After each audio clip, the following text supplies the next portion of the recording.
नमस्कार दोस्तों, कैसे हैं आप सब। तो आज हम लोग पढ़ने वाले हैं दो चरों का रैखिक समीकरण से संबंधित अन्य विधियां। ठीक है, तो अभी तक हम लोगों ने पढ़ लिया था, क्या पढ़ लिया था? आलेखीय विधि। आलेखीय विधि से कैसे दो चरों के रैखिक समीकरण को हल करते हैं। आलेखीय विधि में बताया था ना, ग्राफिकल मेथड, ग्राफ के द्वारा कैसे हल करते हैं। ठीक है, आज हम लोग पढ़ने वाले हैं बीजीय विधि। मैं थोड़ा सा बस नाम मत बता दिया था जब आलेखीय विधि पढ़ा रहा था, तो ठीक है। तो आज पूरा पढ़ते हैं हम लोग बीजीय विधि। बीजीय विधि का दो प्रकार है। ठीक है, आप लोग जो सिलेबस में दिया है और भी अनेक प्रकार हैं दो चरों के रैखिक समीकरण को हल करने का, लेकिन आप लोग के जो सिलेबस है उसमें कितना दिया है? सिर्फ दो ही विधि दिया है। तो तीन विधि दिया, आलेखीय विधि, प्रतिस्थापन विधि और विलोपन विधि। ठीक है, तो आज हम लोग प्रतिस्थापन और विलोपन विधि पढ़ेंगे। एक प्रश्न लूंगा मैं, उस प्रश्न को इन दोनों विधियों से हल करूंगा। ठीक है, और आप लोग को समझाते जाऊंगा। आप लोग जैसे जैसे करते जा रहा हूँ ध्यान से समझना, आराम से समझ आएगा, बहुत ही आसान है। ठीक है, हम लोग मैच करके भी देखेंगे कि दोनों विधि से इसका जो आंसर है वो सही आता है कि नहीं आता है। ठीक है, फिर आप लोग आलेखीय विधि से इसको बना करके देखना कि इसका आंसर जितना इसमें आया था उतना आता है कि नहीं आता है। ठीक है, तो चलिए थोड़ा सा देख लेते हैं प्रतिस्थापन विधि क्या होता है और विलोपन विधि क्या होता है। ठीक है, तो प्रतिस्थापन विधि क्या होता है? प्रतिस्थापन मतलब कि उसके स्थान को बदल देना। ठीक है, एक के स्थान की जगह में उसको दूसरे का मान रख देना। ठीक है, वो क्या कहलाएगा? प्रतिस्थापन। दूसरे को हटा करके, जैसे कि प्रतिस्थापन अभिक्रिया आप लोग पढ़े हो ना, उसमें एक जो तत्व है दूसरे तत्व के स्थान ले लेता है ना, सेम इसमें भी वही करना है। इसमें क्या करना है? एक चर का मान निकालना है। ठीक है, और उस चर का मान दूसरे समीकरण में रख देना है, सिंपल। ठीक है, मान निकालना है, इसका मतलब क्या है? जैसे कि मैं यहाँ कुछ लिखता हूँ समीकरण। ठीक है, 2x minus 5y equal to 3 और x plus 2y equal to 5, ऐसा कुछ है मान लो। ठीक है, तो यहां से मैं क्या करूंगा? एक चर का मान, मान लो कि मेरे को एक चर का मान इसमें रखना है, तो इस समीकरण से मैं कैसे निकालूंगा? x को एक तरफ रखूंगा। ठीक है, और जितना भी चीज है उसको दूसरे तरफ ले जाऊंगा। तो माइनस 5y इधर जाके क्या हो जाएगा? प्लस 5y, और ये जो 2 इसके साथ गुना है, x को अकेला रखना है ना, तो 2 को भी इधर ले जाऊंगा, तो x इक्वल टू क्या हो जाएगा? 3 प्लस 5y अपॉन 2। अब इस मान को इस समीकरण में मैं रख दूंगा। तो इस समीकरण में x की जगह में ये जो आया ना x का मान, उसको रख देना है। तो x के बराबर कितना है? 3 प्लस 5y अपॉन 2। तो 3 plus 5y upon 2 plus 2y equal to 5। अब देखो यहाँ y और y आ गया।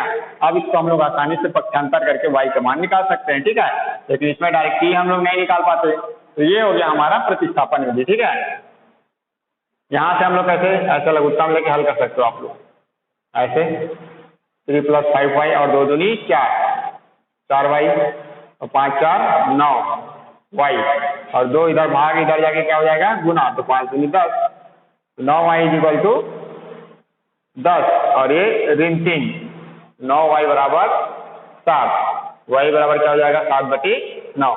ऐसा टाइप से कुछ हल करना है। ठीक है, मैं स्टेप बाय स्टेप कैसे हल करना है उसको और अच्छे से बताता हूँ। ठीक है, तो ये कुछ मैं उदाहरण के लिए बताया, इसको ऐसा टाइप से निकालना है हमको। और होता है दूसरा क्या है हमारा? विलोपन विधि। विलोपन मतलब होता है गायब कर देना, उसको हटा देना। ठीक है, तो हम लोग विलोपन विधि में क्या करते हैं? कोई भी एक चर को उसके गुणांकों को बराबर करेंगे पहले। ठीक है, अगर गुणांक बराबर नहीं है तो उसको गुना करके उसके गुणांक को बराबर करेंगे, उस समीकरण को। ठीक है, और उसको घटा देंगे या जोड़ देंगे, जैसा कि अगर माइनस प्लस है तो जोड़ देंगे, या प्लस प्लस है सेम चिन्ह है तो घटा देंगे, और उसको एक जो चर है उसको क्या कर देंगे हम लोग? पूरी तरह से गायब कर देंगे। तो दूसरा चर बस बचेगा। दूसरा चर बस बचेगा तो क्या होगा? उसको हल करके हम लोग उस चर का मान निकाल लेंगे। ठीक है, तो मैं अभी बताता हूँ, उसके बाद आप लोग को आसानी से समझ आएगा। ठीक है, ये थोड़ा सा इंट्रोडक्शन था, थोड़ा सा क्या था उसको मैं बता रहा था। ठीक है, चलिए देखते हैं। ठीक, मैं इस प्रश्न को ऊपर लिख लेता हूँ। चलिए इसे अब हम क्या करेंगे? अलग अलग विधि, प्रतिस्थापन विधि और विलोपन विधि से हल करके देखते हैं। ठीक है, कि दोनों विधि से कैसे आता है, सेम आंसर आता है कि नहीं आता है। ठीक है, पहला हम लोग प्रतिस्थापन विधि से करते हैं। तो यहाँ मैं लिख देता हूँ प्रतिस्थापन विधि। ध्यान से समझेंगे, मैं जैसा जैसा करते जा रहा हूँ वैसी वैसी करना, आराम से बन जाएगा। ठीक है, फिर आप लोग प्रैक्टिस करना क्वेश्चन जो दिया उसको।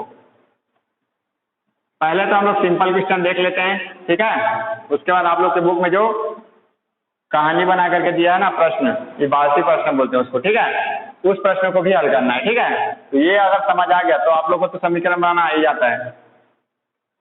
चलिए देखते हैं, पहले तो जो जो समीकरण दिया है उसको पहले लिख लेना है आप लोग को। ठीक है, क्या क्या दिया है, x minus y equal to 1, यह हो गया हमारा समीकरण 1। 3x minus 2y equal to 12, यह हो गया हमारा समीकरण 2। अब समीकरण 1 से हम लोग, मैं क्या बोला था, एक चर का मान निकालना है पहले एक समीकरण से, पहले समीकरण से, और उस चर का मान दूसरे समीकरण में रख देना है, सिंपल सा करना है। ठीक है, तो समीकरण 1 से यहाँ लिखता हूं, समीकरण 1 से x का मान, या समीकरण 1 से बस लिखो, x का मान लिखने की जरूरत नहीं है। यहाँ क्या हो जाएगा, x equal to 1 plus y, y इधर माइनस, इधर जाके क्या हो जाएगा प्लस। ठीक है, 1 प्लस वाई, x का मान निकालना है ना, इसको दे देते हैं हम लोग समीकरण 3। ठीक है, अब ये जो x का मान आया है उसको मैं समीकरण 2 में रख दूंगा। अब समीकरण 2 में कैसे रखूंगा, ये x का मान है तो x की जगह में ही रखूंगा ना, y की जगह में तो नहीं रख सकता, तो मैं लिख कर देता हूं समीकरण 3 से x का मान समीकरण 2 में रखने पर, ठीक है, रख दो। 3 इंटू x का मान कितना है, 1 plus y minus 2y equal to 12। ठीक है, कर दो इसको गुना। जब भी यहाँ मान रखोगे ना x का, तो उसको कोष्टक में रखना है। ठीक है, याद रखना। तो 3 एकम 3 प्लस 3 एकम 3 और y का y minus 2y equal to 12। ये y और y दोनों सेम है। ठीक है, और ये 3 और 12 दोनों सेम है, तो मैं 3 को उधर ले जाता हूँ, 3 प्लस में उधर जाके क्या हो जाएगा माइनस, तो 12 माइनस 3। 3y में मैं 2y को हटा दूंगा तो कितना आएगा, 3 में 2 1 y आएगा, मतलब कि हमारा क्या बचा y। 12 में 3 घटाऊंगा तो कितना आ जाएगा 9। ठीक है, तो यहाँ हमारा y का मान आ गया, एक चर का जो मान है वो आ गया। ठीक है, अब इस y का मान मैं क्या कर दूंगा, समीकरण 3 में रख दूंगा। यहाँ रख दो, यहाँ लिख लो। कैसे, ये y का मान कितना आ गया, 9 आया समीकरण 3 में। y का मान रखने पर तो रख दो। y का मान कितना है, 9 है, इसको 9 मत समझना ना, ये y है। ठीक है, कई लोग y 9 समझ लेते हैं, तो y का मान रख दो इसमें, x इक्वल टू 1 प्लस 9, कितना है 9 और 1 10। ये आ गया हमारा x बराबर 10 और y बराबर 9। तो यहाँ आप लोग रख के चेक भी कर सकते हो, 10 में 9 हटाएंगे तो कितना आएगा, 1 आएगा। यहाँ भी रख के सकते हो 10 या 30 माइनस 9 दूनी 18, तो 30 में 18 घटाएंगे तो 12 आएगा। तो इस तरह से आप लोग चेक भी कर सकते हैं। तो ये हो गया हमारा प्रतिस्थापन विधि। क्या क्या किया एक बार ब्रीफ में मैं शॉर्ट में बता देता हूँ। सबसे पहले समीकरण लिखना है, कोई भी एक समीकरण से हम लोग एक चर का मान पूरी तरह से निकालना है। ठीक है, जैसे कि इसमें से अगर मेरे को x का मान निकालना रहता तो मैं कैसे निकालता, कुछ इस तरह से निकालता, ऐसे 3x माइनस 2y बराबर 12 है। तो यहाँ मेरे को x का मान चाहिए तो x को एक तरफ रखूंगा, लेकिन उससे पहले 2y को उधर भेजना पड़ेगा। तो 12 प्लस 2y होता है ऐसे, और 3 गुना है तो उधर जाके क्या हो जाता 12। इस तरह से मैं पूरी तरह से इसको x को अकेले रखूंगा। ठीक है, तो जब भी ये तो सिंपल क्वेश्चन है तो ऐसे आ गया। ठीक है, कुछ अलग क्वेश्चन आएगा तो आप लोग को ऐसे करना है। चलिए अब इसी को विलोपन विधि से बना करके देखते हैं। रुको 1 मिनट में बता देता हूँ पहले इसको। समीकरण 1 से क्या करेंगे हम लोग, x का मान निकालेंगे, ठीक है। 1 + y आ गया, y माइनस से इधर प्लस हो गया। ये जो x का मान आया उसको समीकरण 2 में रख देना है, ठीक है। समीकरण 2 में रख दो x का मान, क्या आ गया यहाँ पे लिखना भी है, ठीक है। समीकरण 3 से x का मान समीकरण 2 में रखने पर ऐसे करके जितना ज्यादा आप लोग चेकर को दिखाओगे अच्छे से लिख के, ठीक है, उतने अच्छे नंबर मिलेंगे आप लोग को। यहाँ x की जगह में रख दो 1 + y, तो 1 + y 3 एकम 3 प्लस 3 एकम 3 y माइनस 2y = 12। तो देखो y वाला जो सेम चर रहता है वो क्या हो जाता है, आपस में जुड़िए घट सकता है, ठीक है। तो 3 में 2 घटाएंगे तो y आ गया, 3 में 2 1, y का y, और 3 इधर प्लस में उधर जाके क्या हो जाएगा माइनस। क्योंकि हमको y का मान निकालना है इसलिए y को एक तरफ रखना है, और जो बिना y वाला है या जो अचर है उसको एक तरफ रख देना है, ठीक है। तो ये बिना y वाला है 3, तो उधर उस तरफ रख दिए, तो y = 12 - 3, 12 में 3 गया 9। अब ये जो y का मान आया उसको समीकरण 3 में रख दो, ठीक है। कोई भी समीकरण में रख सकते हो, 1 में भी रखोगे तो उतना ही आएगा, 2 में रखोगे तो भी उतना ही आएगा, 3 में रखोगे तो भी उतना ही आएगा, कोई इशू नहीं है, ठीक है। तो समीकरण 3 मैं समीकरण 3 में रख दिया क्योंकि यहाँ डायरेक्टली वही x का मान निकला हुआ है। x का बराबर क्या हो जाएगा 1 + 9 = 10, ठीक है। चलिए इसी समीकरण को अब विलोपन विधि से हल करके देखते हैं, आता है कि नहीं आता हमारा विलोपन विधि। सेम, चलिए फिर से समीकरण को लिख लेना है। क्या है हमारा समीकरण,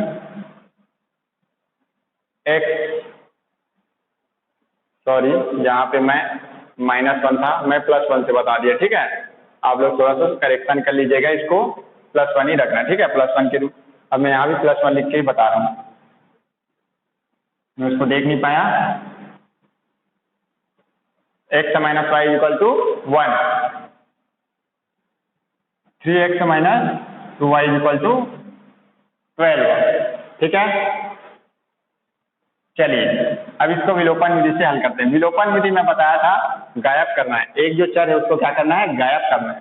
तो इसमें कैसे गायब करेंगे, जोड़ना है या घटा करके गायब करना है, दोनों समीकरण को जोड़ देना है या दोनों समीकरण को घटा देना है और उसको गायब कर देना है। तो गायब कब होगा, गायब करना है मतलब कि दोनों को शून्य कर देना है। तो कोई भी एक चर को हम लोग को शून्य करना है, ठीक है। अब आप लोग सोचिए कोई भी एक चर शून्य कैसे होगा, इसका गुणांक अगर इसके बराबर हो जाए, ठीक है। अगर मेरे को x को हटाना है तो x का गुणांक, दोनों जो x है उसका गुणांक क्या हो जाना चाहिए, बराबर हो जाना चाहिए। फिर मैं इस समीकरण से इस समीकरण को घटा दूंगा तो ये जो दोनों समीकरण है वो हट जाएगा, हटेगा कि नहीं हटेगा, ठीक है। तो चलिए वही चीज करते हैं। मैं क्या करूंगा, समीकरण 1, अब यहाँ देखिए x का गुणांक क्या है, 3 है, ठीक है। तो अब ये x में ये 3x को घटाऊंगा तो ये पूरा 0 होगा क्या, नहीं होगा। उसके लिए मेरे को क्या करना पड़ेगा, यहाँ पर भी 3x लाना पड़ेगा।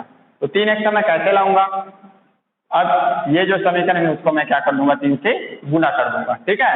अब अकेला ऐसे 3x लाना करके एक बस से 3 से गुना नहीं करना है, अगर गुना करोगे आप लोग तो पूरे समीकरण के साथ ही होगा, ठीक है।